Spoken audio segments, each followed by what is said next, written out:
you know, how can I show my praises? Where would I start and where would I stop?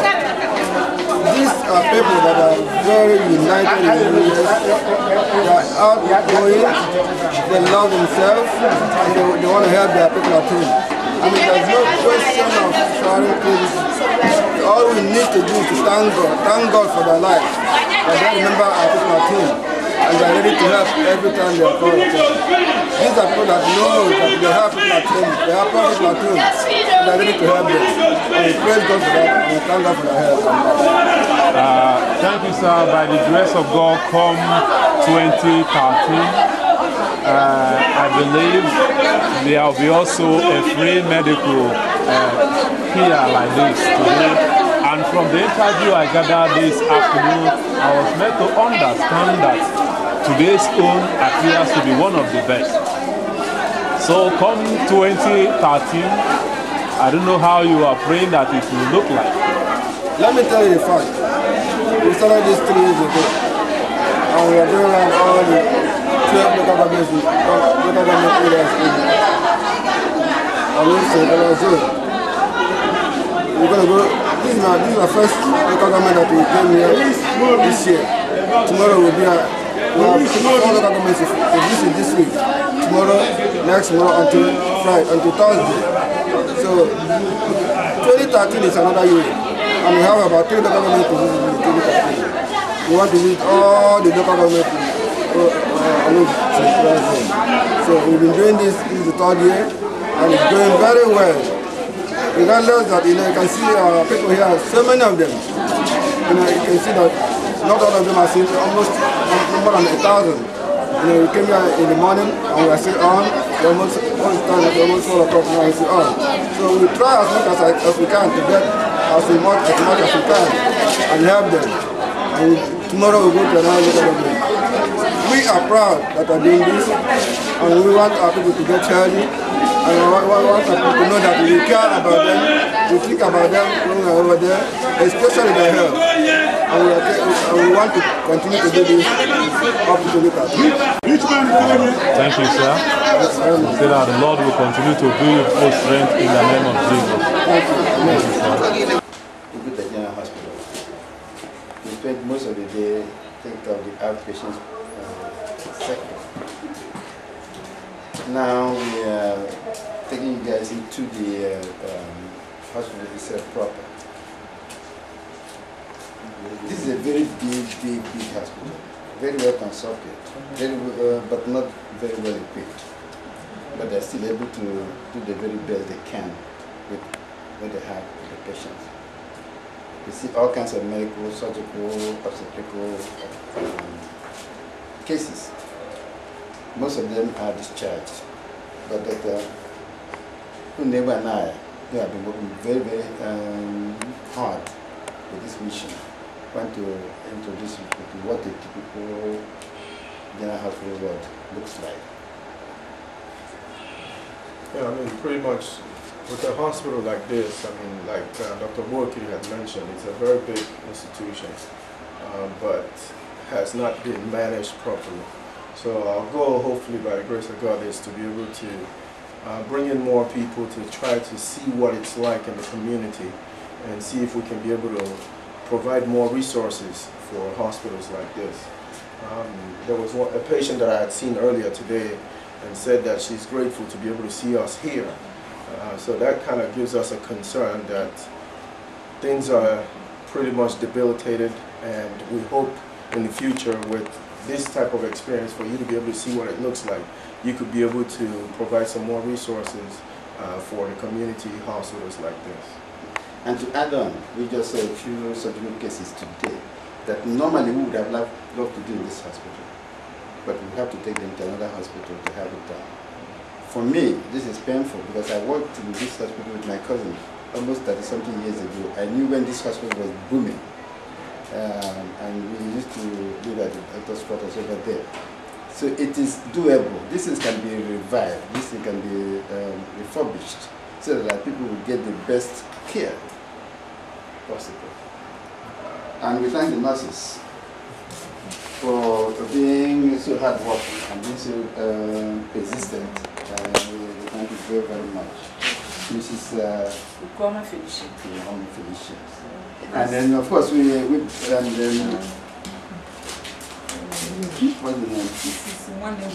Mrs. Wanebo. They have been very, very hardworking, and we really thank you very much. And then for some of us from the U.S. who came to help. Mr. Nyimbe. Yes, it's a pleasure having us here, and we're here to help and seeing what is happening here. It means that we have to really do more. And according to Dr. Oguta, who was explaining that we would have done some surgery here, but we're taking them over there. Because if you look at what they are using, I'm a nurse over there. Seeing what is here, they are sterilizing things and then using the sterilizing needles to do some injections. So over there, we would love to use what is happening over there, transfer it over here so that everybody will get to have a good service. Okay, that's why we're here. Thank you so much. Thanks a lot. Thank you very much. Thank you very much. Thank you very much. Thanks a lot, sir. Hey, come on, you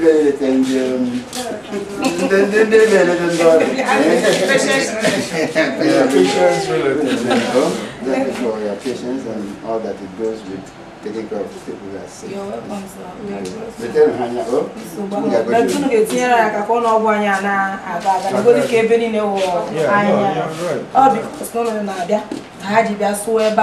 yesterday. So, and we are lacking some medical attention in this hospital. If not this doctor, Dr. Ronin, we don't have good doctors in this hospital. That is what made people to run away from general hospital to private hospitals. So you should take note of this and help us. We will try. I know Dr. Ronin. I know him. Email at all. Thank you, sir. Thank you, sir. 1973, I believe. And this machine, yes. Yeah, they are using this place for X-ray.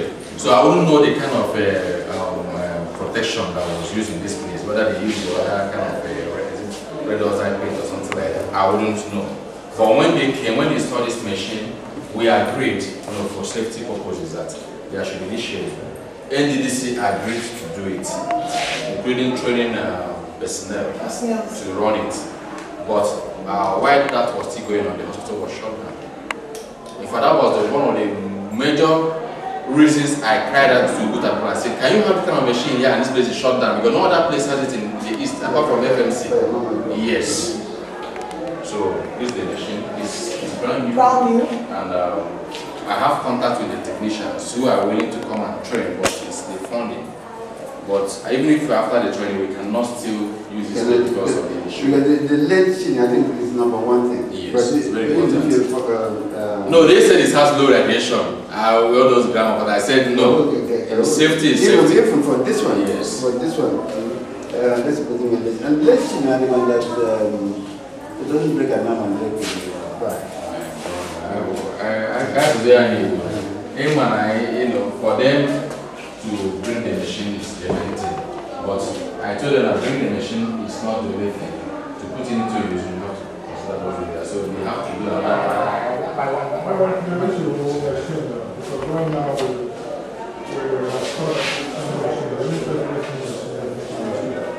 one, before the machine, I have to do a request. I have to get a technician. We have a machine, I have a technician. For instance, somebody called me that they have a mammogram machine, we have supposed to do. I just looked at it, I would have to have a technician to do it. I don't know his job, that's not the job. Then number three, it's maintenance. There's some other hospitals that we have supply equipment, they can't even have the hands of okay? Issue of management problem. I have been to somewhere with supply that cover the wheelchair. They will not use it, they put it in the storage. And when they are told what happens, they will throw out the some plastics or dust it. So there are so many things. Anybody bring you machines, first of all, they should be ready to take the technician for you. That's what I do. If it goes bad, then you have the parts here locally to buy. Because some of these machines get the parts, it will cost more than this. That's things you guys need to consider when you accept any machine. No, Anybody going through me, this was I buy them properly and make sure they get something that can be put into use immediately. So you see, I wrote a proposal. These are the basic things we needed. They choose what to bring. We didn't have any input in that. But one of the things I said we must have is our trust and discrimination, which I can put on the table and at least do some basic things. And then maybe theater, operating bed, instruments, and they chose to bring this. So it was after they brought it that I now told them what we need to do to put it into use. We can't just dump it here, film it, go all over the place that you have supplied the machine, but something into use. Alright, and I was even the one that told the consultant I cannot use this room. Okay, they asked me for I remember, no, yes, it was Mr. Kim Wiggum that asked me that question. And I, of course, told her no. Okay. So if it's a problem and you have it failed, if she wants a specialist, I won't want to hear that or this one, when I come back, so she asked me that question. So what is what exactly what can we do for you in this regard? One, the least shading. No, the space has to be shaded. Oh, okay. Yes. Okay, yes. And then the training of the issue. Okay, that is outside our scope. Okay. Yes, outside our scope. You asked me, so I answered. So within your scope, what can you do? Then we can now key in. That's another way. That is the bottom way of. We are limited by funding and by mandate. What we just doing. This, let me put it this way. If we knew on time that you have equipment that is functional, that's one, they have to be functional. I need a technician, then we can look for an adequate technician for that particular equipment. Other than that, we can't really invest in equipment. You know, our communication was within a short time. You just asked me, what, and I asked you what you needed. So we didn't. For those that, the direct contact that I have, you guys came in better. Yeah, and actually, presently I'm on leave of absence. Okay. It's just that I cannot just stay away and then I decided to come around when I'm not busy in my assignment to at least come and see what is going on. I'm supposed to resume in January. So when I came in, they told me, I was in the office when you called the consult for that day and I was on the school. So I was now asking what are we expected to do. We started with Dr. Dan. Yeah, Dr. Dan left and I was brought back here. He told me Dr. Wachiko.